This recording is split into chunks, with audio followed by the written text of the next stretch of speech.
네, 오늘부터 새롭게 선보이는 코너입니다. 기쁠 때나 슬플 때나 우리가 불러온 가요에는 시대의 역사와 숨결이 고스란히 담겨 있는데요. 우리가 늘 함께했던 가요를 통해서 지난 시절을 돌아보는 시간입니다. 임진모의 시대와 노래, 음악평론가 임진모 씨와 이 시간 함께하겠습니다. 안녕하세요. 네, 안녕하세요. 네. 노래로 시대상을 풀어본다는 게 조금 네. 낯설기도 하고 예. 한편에서 또 호기심도 생기고 그러네요. 네. 예. 시대상하고 대중음악은 굉장히 밀접합니다. 우리가 세월 따라 노래 따라 네. 이렇게 얘기하듯이 사실 세월에 따라서 그때 당시에 유행가가 있기 때문에 그 유행가는 당시를 반영할 수밖에 없겠죠. 그렇죠. 시대상. 예. 그래서 어떤 시대를 갖다가 우리가 알 수 있는 그 많은 기제 중에 우리가 대중음악을 그래서 얘기하죠. 네. 오늘은 첫 번째로 어떤 노래를 저희가 이야기하게 되나요? 제가 대전에 왔으니까 예. 제일 먼저 대전하면 바로 떠오르는 노래 대전 블루스 얘기를 해보겠습니다. 예. 네. 대전 블루스는 압축적이고 또 아주 서민의 애환 같은 것들이 실려 있고 그리고 지금 말씀하신 거기에 우리 철도 역사라든가 네. 당시의 시대의 풍성은 어땠는가도 살짝 알 수 있는 그렇죠. 그런 노래입니다. 그래서 굉장히 역사적 그 가치가 있는 그런 노래로 우리가 보통 평가하죠. 네. 사실 대전 브루스는 뭐 대전하면 뗄래야 뗄 수 없는 노래이기도 해요. 네. 우리한테는 특히 이제 가왕 조용필 씨의 그렇습니다. 노래로 굉장히 이제 익숙한데 1980년 노래죠. 예, 예. 근데 사실 그건 리메이크고요. 아, 원래는 그래요? 예. 안정혜 선생님이 이 곡을 먼저 부르셨는데 50년대 말이었어요. 네. 근데 이게 대전이라는 타이틀을 내걸으니까 아무래도 대전 충남 지역 분들은 굉장히 반가웠을 것이고요. 그게 또 전국적으로 인기가 퍼져서 당대에도 유명했어요. 네, 라디오에서 그렇죠. 참 많이 흘러나왔습니다. 근데 이걸 갖다가 완전히 어떤 전국적인 느낌의 곡, 그런 어떤 펀치력을 부여한 사람은 바로 조용필인 거죠. 리메이크를 하면서 네. 아, 사실 예. 50년대가요. 이제 우리가 해방 이후에 서구의 문물들이 진짜 물밀듯 들어왔어요. 그때 이제 그 외국의 음악도 당연히 많이 쏟아져 들어오는데 그때 우리 잘 아시는 만보 유행 대단했습니다. 탱고, 트위스트 그리고 부기 이런 말들이 노래 제목으로 등장하는데요. 그때 빠뜨릴 수 없는 그런 타이틀 중에 하나가 블루스였습니다. 네. 어떻게 보면 우리 국민들에게 블루스라는 용어를 알린 결정적인 공헌을 한 노래가 대전 블루스 아닌가 싶어요. 네. 슬픈 노래예요. 예. 근데 우리는 이상하게 블루스 하면은 참 고고장 같은 데서 열심히 춤추다가 예. 둘이 남녀가 이렇게 대동단결하면 그때 흘러나오는 음악 예. 그 음악을 갖다 보통 블루스라고 하는데 사실은 아프리카에서 억울하게 노예로 끌려온 흑인들의 비가입니다. 네. 우리 타이틀을 만약에 바꾸면 대전의 슬픔 정도가 대전의 되겠네. 슬픔. 대전의 비가. 네. 비가, 애가. 예. 예. 자, 그러면은 먼저 대전 브루스 감상 한번 먼저 해볼까요?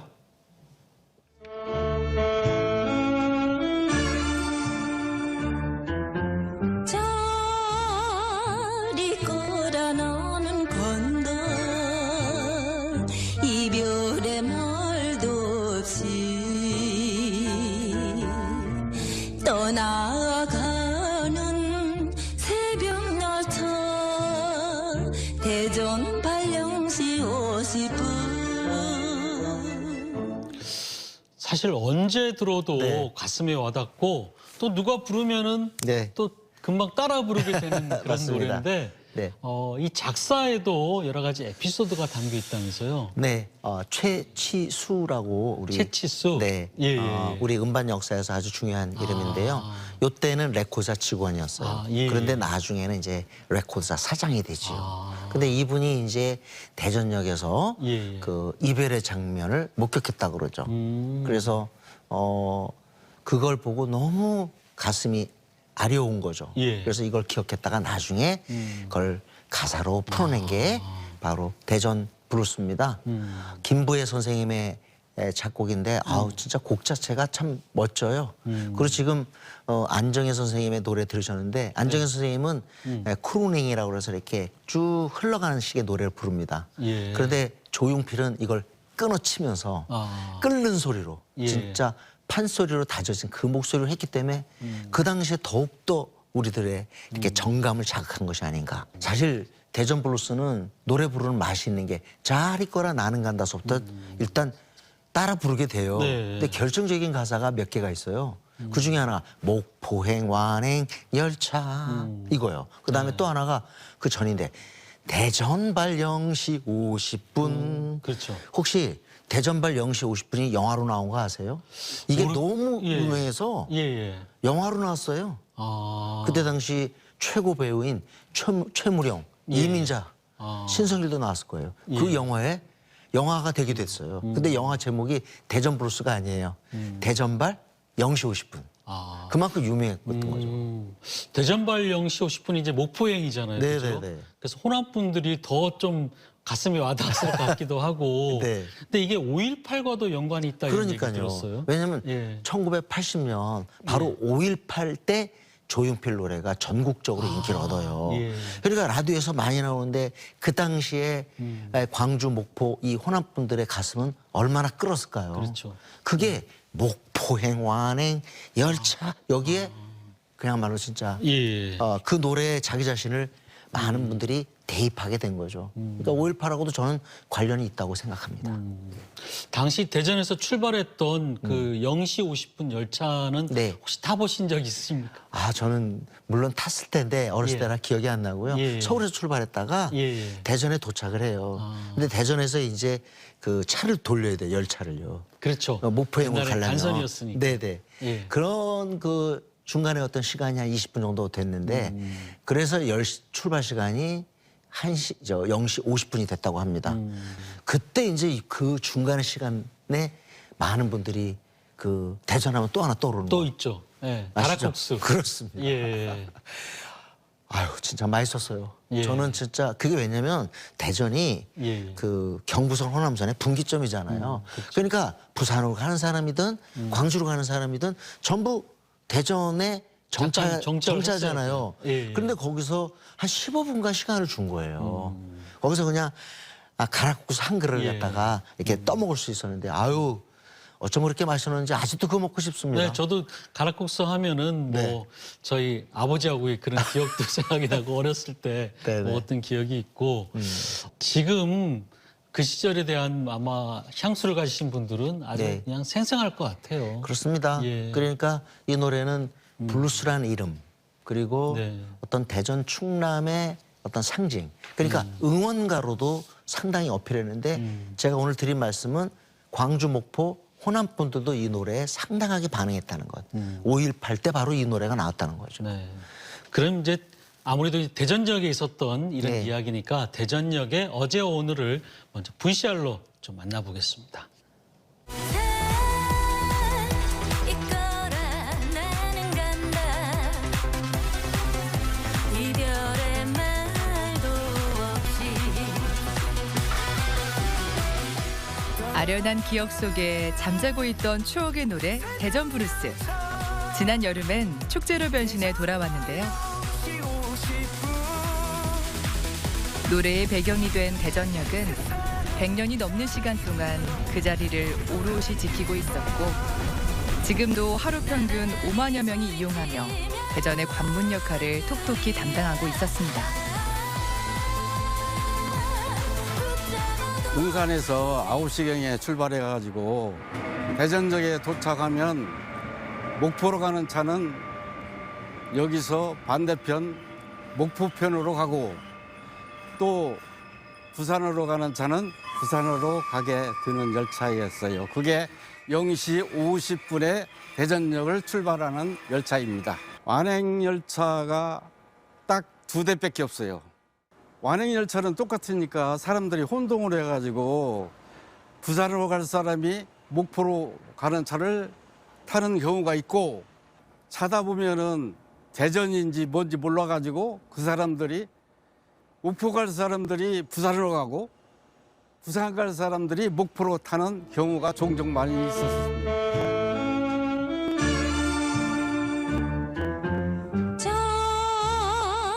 저리 거라 너는 건너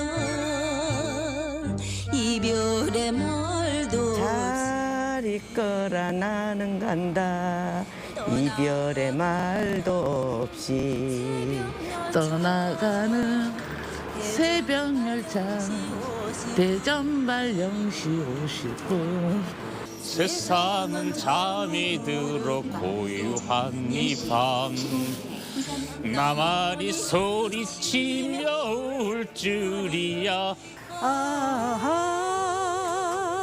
뿌리치는 목포의 완행 열차 우량으로 반대로 갈라지는 데가 대전역이었었는데 그 시간을 이용해서 가락국수를 먹는 거입니다. 아주 가락국수가 맛있었죠. 그때는 얼마나 맛있는군이 사람들이 진을 쳐가지고 못 먹을 때가 많았어요. 10분이라는 짧은 시간 동안 뜨거운 김을 호호 불어가며 후루룩 들이키던 한 그릇의 가락국수는 그 어떤 진수성찬보다도 든든했습니다. 옛날에 생각하면은 그 기차 타고 대전역 들려서 정말 추울 때 가락국수 그냥 뜨끈한 가락국수를 먹으면은 되게 좋았던 기억이 나거든요. 그 당시 때는 이제 먹을 게 넉넉하지 않고 그러다 보니까 그래서 그런지 그 맛이 너무나 꿀맛이었거든요. 정말 속도 뜨끈하고 정말 배부르고 그래서 훈훈한 마음을 가지고 먹던 생각이 납니다. 기적 소리 울리며 달려야 했던 목포행 완행열차는 이제 없습니다. 하지만 추운 밤 속을 뜨끈하게 달래주는 한 그릇 가락국수처럼 오늘도 기차역엔 그 시절 추억들이 사라지지 않고 남아 모락모락 김을 피워내고 있습니다. 이렇게 노래를 불러주신 분들 보면은 네. 전부 가수가 아닌가 생각될 정도로 네. 너무 노래를 잘 해주시네요. 네. 그리고 가락국수 또한 굉장히 먹음직스럽고요. 네. 그 대전 브루스 하면 이제 대전역에 있는 추억의 노래비가 굉장히 유명한데 네. 이 노래비에 얽힌 이야기도 있지요. 그렇습니다. 제가 90년대 이 대전에 예. 일하러 오면 항상 저를 반겨준 게 바로 그 노래비였어요. 아주 크게 만들어졌는데 지금은 이 노래비가 사라졌습니다. 네, 그렇죠. 거기에 있는 게 바로 대전 블루스 가사였죠. 네. 그래서 대전의 상징이라는 걸 그 네. 노래비가 더욱더 확인시켜줬고요. 그런데 이제 이 노래를 만들 때 안정희 선생님이 이 노래를 결정적으로 국민에게 알려준 사람은 조용필이다. 그러니까 내 이름도 넣지만 조용필이라는 이름도 넣어달라. 이렇게 했던 거예요. 예. 근데 이게 어떤 어려움이 있었는지 결국은 그래서 노래 부르는 사람이 빠져 있습니다. 그러니까 그만큼 안정희 선생님이 조용필의 리메이크를 인정하신 거죠. 사실 네. 그 올해 저희가 이제 그 대전에서 영시 축제가 열린 그 아주 배경이 네. 이 대전발 0시 50분 네. 소위 말해서 대전 브루스 노래가 모태가 됐는데요. 이 대전 브루스가 또 리바이벌이 많이 된 노래 네, 그렇습니다. 해요. 그죠? 네, 리메이크라고 하는 게 맞을 텐데요. 음방울 자매 버전도 굉장히 라디오에서 많이 나왔고요. 그다음에 나훈아 예. 그리고 이제 주현미, 이미자 선생님도 불렀습니다. 그러니까 이 나라에서 가수 타이틀을 갖고 있는 분들은 한 번은 불러봤을 노래가 대전 블루스라고 볼 수 있고요. 저도 역시 노래방 애창곡입니다. 네. 네, 네. 이게 노래 좀 쉬운 부분도 그런 거 아니에요? 그리고 익숙하잖아요. 아까도 말씀드린 것처럼 예. 잘 있거라 나는 간다 이거부터 대전발 0시 50분 그다음에 목포행 완행 열차 이 부분을 모른다면 대한민국 국민 아니잖아요. 네. 예. 친화력이 있기 때문에 더욱 지금까지 불리고 있는 노래가 대전 블루스고 진짜 많은 가수들이 불렀습니다. 어떻게 보면 지금도 대전을 상징하는 노래라고 하면 대전 브루스인데 네. 이별의 아픔을 네. 담기도 했지만 또 그 시절 또 소시민들의 이런 일상을 그렇습니다. 또 그린 노래 같기도 하고요. 네. 네. 그게 이제 대중가요의 가치인데요. 가장 중요한 건 사랑과 이별입니다. 네. 그 사랑과 이별이 잘 나타난 곡이 대전 브루스가 아닌가 싶어요. 정말 그렇게 사랑했는데 헤어지고 그게 얼마나 통한의 어떤 그 장면이겠어요. 그걸 작사가가 기억하고 풀어낸 가사가 일품입니다. 네. 임진모의 시대와 노래, 오늘 첫 번째 노래를 만나봤는데요. 잠시나마 노래를 통해서 옛 시절의 향수에 젖어보기도 하고 또 그 시절의 과거의 역사도 돌아본 그런 의미 있는 시간이었던 것 같습니다. 대전 브루스를 이렇게 얘기하면서 예. 아, 지금도 명곡이구나 하는 걸 다시 한번 절감한 그런 시간이었습니다. 네. 네, 임진모 선생님 고맙습니다. 네. 다음 시간에 뵙겠습니다. 감사합니다. 예.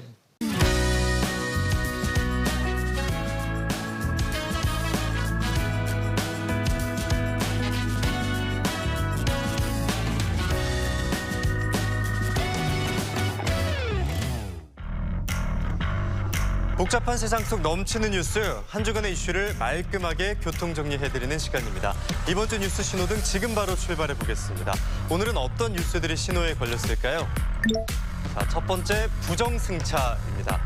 지난 2018년부터 올해 8월까지 여객열차의 부정승차 적발 건수가 무려 164만여 건에 이른다고 합니다. 하루 평균 800건에 해당하는 건데요. 승차권 없이 탑승하기, 다른 열차 승차권으로 탑승하기, 정기 승차권 위조와 할인 승차권 부정 사용 등은 물론이고요. 입석까지 매진된 열차에 일단 탑승한 뒤에 승차권을 구매하려는 행위 또한 부정 승차에 해당한다는 점 명심하셔야겠습니다. 부정 승차 시에는요. 승차 구간 운임에 더해서 30배 이내 추가 운임이 부과되는데요. 부가금을 납부하지 않은 고객들을 대상으로 코레일에서는 적극적인 법적 대응까지 추진한다고 밝혔습니다. 부정 승차 행위에 대해서 누리꾼들 단호하게 레드카드 꺼내들었습니다. 정당하게 돈 내고 탑승하는 사람만 바보 되는 듯 어쩐지 열차 승무원들이 검표하러 자주 다니더라 등의 반응을 보였습니다. 정당한 요금을 납부한 이용객에게 불편을 끼치는 부정승차 행위. 정지입니다. 정지. 빨간불 들어왔습니다. 자, 다음 계속해서 노란불 한번 살펴보도록 하겠습니다. 자, 노란불은 교통요금입니다. 대전 지역 교통요금이 9년 만에 인상됐습니다. 내년 1월 1일부터 시내버스는 1,250원에서 1,500원으로 그리고 도시철도는 1,250원에서 1,550원으로 인상되는데요. 대전시에서는 인건비와 연료비 등의 상승, 그리고 노후시설 교체에 따른 대규모 비용 발생, 코로나19 이후 수입금 감소 등으로 시내버스와 도시철도에 대한 재정 지원금이 크게 늘어난 상황이라서요. 요금 인상이 불가피하다는 입장을 밝혔습니다. 세종시도 2025년 1월부터 시행하려던 버스 요금 무료화 정책을 철회하고요. 월 정액권 제도를 추진하는 등 대중교통 요금 인상이 도마 위에 오른 상황이죠. 발걸음이 점점 무거워지는 우리 시민들 노란색 한숨만 내뱉고 있습니다. 반응 한번 살펴보죠. 이제 교통카드 찍을 때마다 손이 떨릴 것 같음. 진짜 다 오르는데 내 월급만 제자리 걸음이네 등의 반응을 보였습니다. 찾기 어려운 대중교통 요금 해법, 지자체와 시민 모두 얼굴 찌푸리지 않기를 바라는 의미에서 노란불이 들어왔습니다. 자, 오늘의 마지막 신호 한번 살펴보겠습니다. 초록불은 드론 배송입니다. 지난 21일 보령시는 원산도 해수욕장에서 섬 지역 드론 배송 실증 시연 행사를 열었죠. 행정안전부가 주관한 이번 시연은요. 식료품과 그리고 긴급의약품 등을 드론으로 장거리 배송할 수 있는지 검증하기 위해서 추진된 건데요. 시연 행사에서 드론을 통해 원산도에서 16km 떨어진 삽시도까지 휴대전화를 배송하고요. 35km 거리 외연도까지 의약품을 배송하는 등 실용성이 증명됐습니다. 특히 삽시도까지 선박과 차량을 이용하면요. 1시간 정도 걸리는 배송 시간이 드론 배송을 통해서 20분 정도, 40분이 확 줄었다고 하는데요. 섬 주민들의 날개가 되어줄 드론 배송에 누리꾼들의 초록빛 날개 또한 휘날렸습니다. 캠핑장에서 드론 배송을 받아봤는데 빠르고 좋았음. 섬이나 산간 지역 주민들한테 진짜 유용할 듯 등의 기분 좋은 댓글들이 있었는데요. 그동안 어려움을 겪던 섬 지역에 반드시 필요한 드론 배송, 하늘길을 통해서 훨훨 날아다니라는 의미로 초록불 들어왔습니다. 자, 빨노초, 이 세 가지 신호로 뉴스 교통 정리해드리는 뉴스 신호등. 오늘 신호들은 어떠셨나요? 이번 한 주도 생활 속의 상식과 질서 잘 지켜주시기 바랍니다. 지금까지 뉴스 신호등이었습니다.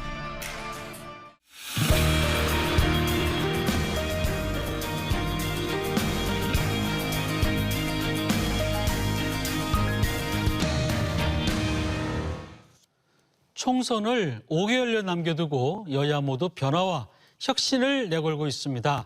하지만 탈당과 신당 창당이 이슈가 되면서 거대 양당 체제 변화가 일어날 가능성도 제기되고 있는데요.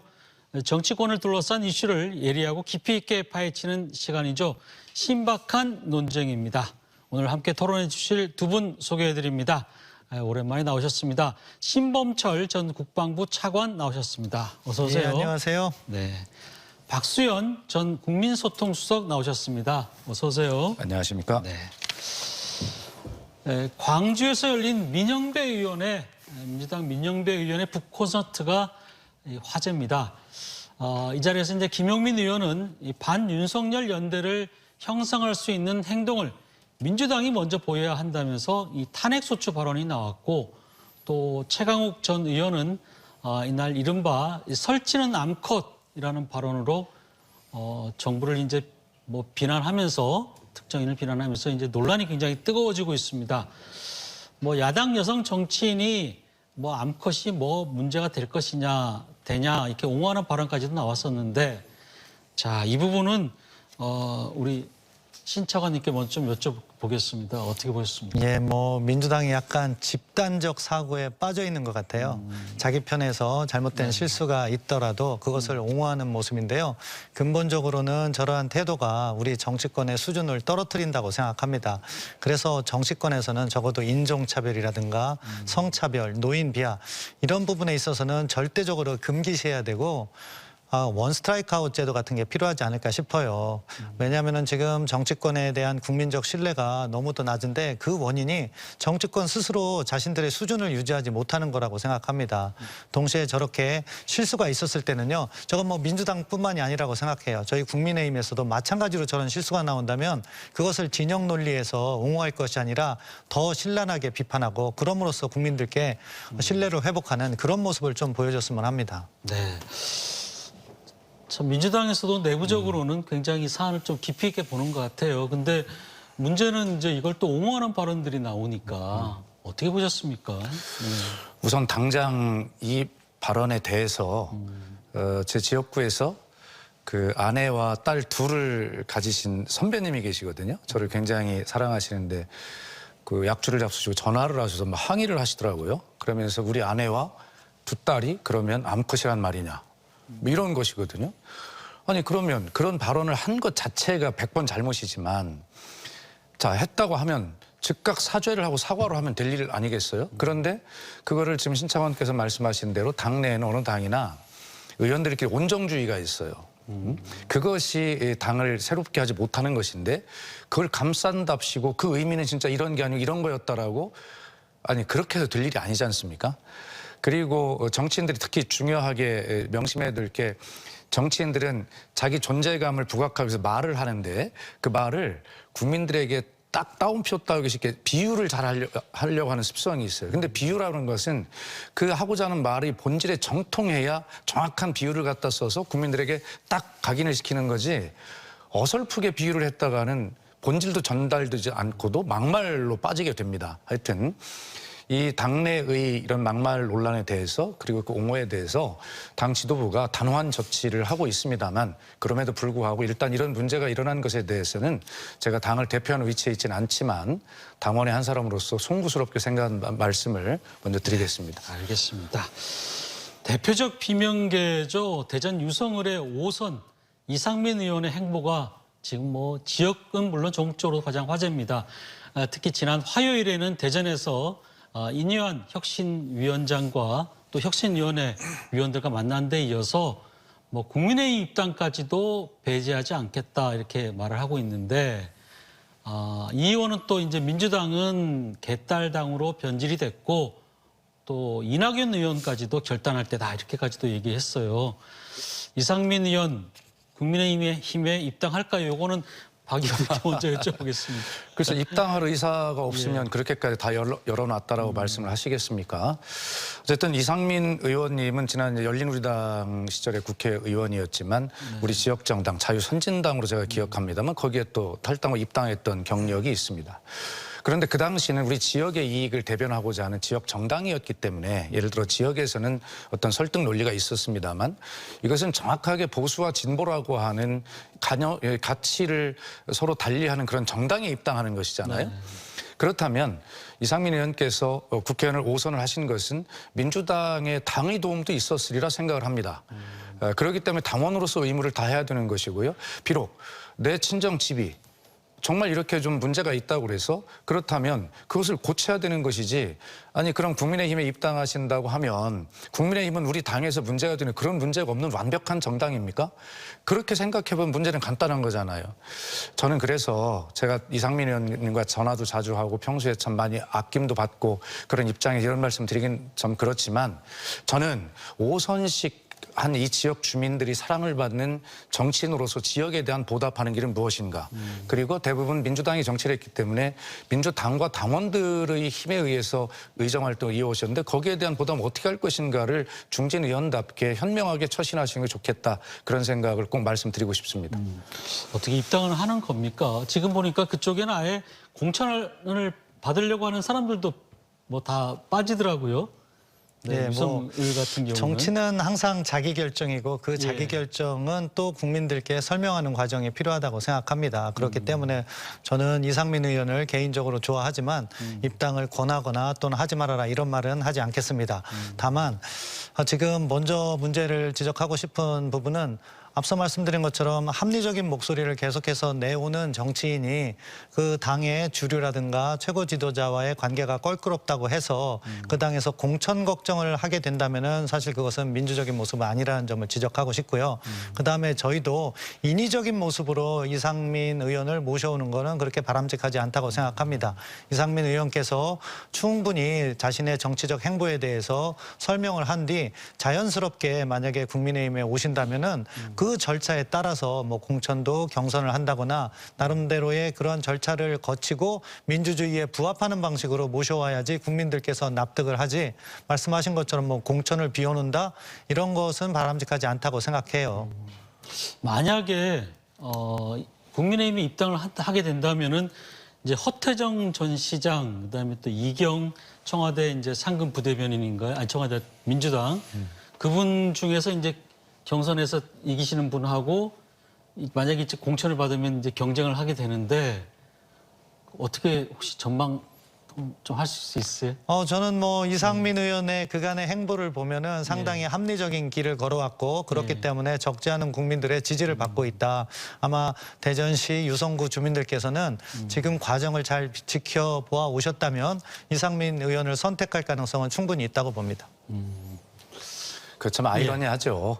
만약에 허태정 전 대전시장이 공천이 되고 본선에서 두 분이 붙게 된다면 이게 정말 허태정 전 시장은 구청장 하실 때부터 이상민 의원의 직계 아니겠어요? 그렇죠. 뭐 그렇게 되는 참 이상한 모양새가 되죠. 그래서 저는 거듭 말씀드립니다만 또 뭐 이경 중앙당의 상근 부대변인도 아주 다크호스로 열심히 성장하고 있고요. 그래서 저는 정치가 대체로 나에게 주어진 시간이 한 10여 년 정도 된다면 나에게 10년 동안 내가 정치로 최선을 다했다면 자연스럽게 10년 후배 세대들에게 자연스럽게 이 정치의 길이 열리도록 열어주고 계속 그렇게 가는 것이 저는 마땅하다 이런 생각을 하고요. 예를 들어서 우리 옛날 논이 있지 않습니까? 네. 자, 천수담론의 가장 위에 논에 물이 고여 있어요. 그럼 물꼬를 우리가 튼다고 그러는데 그 위에서 물꼬를 트지 않고 닫아놓고 있으면 아래 논들은 어떻게 되라는 겁니까?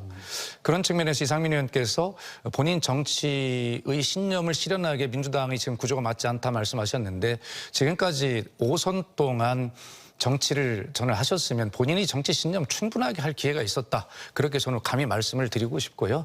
어쨌든 저는 제가 평소에 존경했던 이상민 의원님이시기 때문에 이런 당에 대한 안타까움을 이런 말씀도 하시지만 최종적으로는 국민에 대한 보답, 지역에 대한 보답 이런 측면에서 보면 다선 중진 의원은 현명한 판단을 하시지 않겠나 이런 생각을 가지고 있습니다.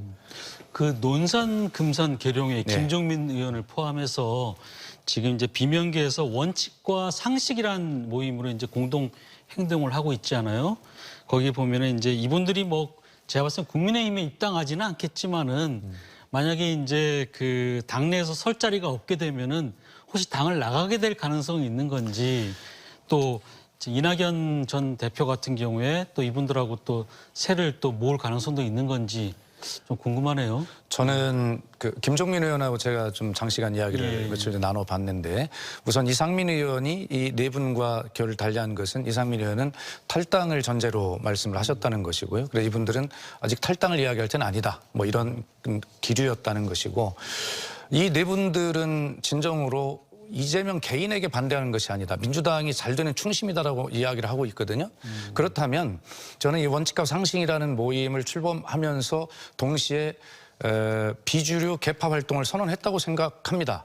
그렇다면 당을 나가서 다른 목소리, 다른 활동을 하는 것보다는 지금까지 진보의 가치, 민주주의 가치를 누구보다 중요시하게 생각해왔던 분이기 때문에 그리고 당에 대한 충심이라는 본인들의 말이 진정성을 가지려면 당내에서 아주 활발하게 비주류 활동, 개파 활동을 하면 됩니다. 저는 그래서 이분들이 당을 탈당하는 일은 없을 것이고 그렇게 없도록 이재명 대표가 충분한 포용의 리더십을 이분들을 상대로 모습을 보여줘야 된다. 그렇게 생각합니다. 어떻게 탈당 가능성은 없다고? 뭐 탈당 가능성은 저는 예. 뭐 없다고까지는 이야기하기 어렵다고 보는데요. 예. 답은 박수현 의원님께서 말씀하셨어요. 사실 민주당이 어떻게 보면 이 공천 과정이 공정해서 이재명 대표와 다른 목소리를 내는 분들도 공천을 준다면 탈당할 이유가 없지 않겠습니까? 그런데 그런 부분에 있어서 신뢰를 주지 못하고 결국 탈당에 이르게 된다면 그 부분을 국민들께서 심판하실 것이다. 저는 그렇게 생각하고요. 지금 이렇게 움직임을 보면은 이름의 역설 같아요. 국민의힘은 소수 정당이라 힘이 없고 지금 민주당은 민주적인 절차가 부족해 보입니다. 이런 것들이 바로 국민들께서 관심 있게 지켜보는 부분이고 따라서 김종민 의원 같은 분 제가 뭐 개인적으로 뭐 존경한다 그렇게까지는 이야기하고 싶진 않지만 그런 분들의 반대 목소리도 포용할 수 있는 정당이 되어야지 민주당이 그 이름값을 할 수 있다 그렇게 평가하고 싶습니다. 네. 이번 주에 대전을 찾은 분 중에 또 한 분 아주 지금 화제에 오른 분이 있는데 한동훈 법무부 장관의 총선 출마설에 점점 무게가 실리고 있습니다. 한 장관이 이제 대전에 와서 뭐 총선과 관련해서 직접 언급은 하지는 않았어요. 근데 뭐랄까요, 총선에 출마하는 게 이제 거의 기정사실화되는 게 아니냐 또 이렇게도 보고 그러는데 어떻게 보세요? 출마하는 겁니까? 사실 제가 차관 그만두기 전에 우연히 복도에서 같이 둘이서 걷게 된 적이 있어서 여쭤봤어요. 어떻게 하실 거냐? 근데 답을 끝까지 안 하시더라고요. 아마 끝까지 고민 중이실 거라고 보는데 전 이렇게 생각해요. 정치는요, 자기 결정이에요. 누가 하라고 해서 할 수 있는 것도 아니고 자기가 지금 이 시점에서 국가와 국민들에게 어떠한 기여를 할 수 있을까 그런 비전이 있어야지 정치를 하는 거고요. 그 비전을 실현할 때가 지금이다 생각하면 정치를 하실 거라고 봅니다. 그리고 어느 지역에서 정치를 하느냐 그것은 자기가 선택하는 지역구가 자기의 정치 경력을 말해줄 거라고 봅니다. 뭐 편안하고 안정된 지역을 받아서 한다면은 큰 정치를 하기에는 제한이 된 거죠. 그렇다고 해서 뭐 어디 가서 희생하라는 식으로 험지로 보내는 것도 마땅치 않다고 생각하고요. 자기의 뜻이 충분히 반영될 수 있는 지역에서 그래도 열세인 지역에서 도전하는 모습이 국민들께 큰 정치인으로서의 한동훈을 평가받을 수 있는 기회가 될 것이다. 저는 그렇게 말씀드리고 싶어요. 한동훈 장관의 출마가 민주당 입장에서는 좋은 겁니까? 나쁜 겁니까? 뭐 꼭 그렇게 따질 수 있는 문제는 아닌데 저는 한동훈 장관은 이미 정치를 하고 있다고 생각하고 총선 출마는 한동훈의 운명이고 숙명이다 이렇게 생각을 합니다. 왜 그러냐? 한동훈 장관에 대한 뭐 차기 지도자 반열에 일단 보수에서는 뭐 1위 뭐 달리고 있는 이런 위치에 있는데 이 윤석열 대통령과 그 조사 내용들을 보면 윤석열 대통령과 굉장히 딱 맞닿아 있어요. 이렇게 연결이 돼 있어요. 다시 말해서 윤석열 대통령이 총선 전에 지지율을 40%를 넘기면서 정말 안정적인 어떤 위치를 확보하면 한동훈 장관도 안정적으로 갈 겁니다.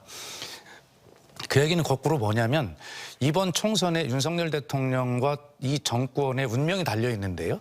그럼 지금 윤석열 대통령과 한 몸처럼 연결이 되는 한동훈 장관 입장에서 보면 이 위기라면 위기에 있는 총선에서 반드시 윤석열 대통령을 이기게 하려면 본인이 출마해야죠.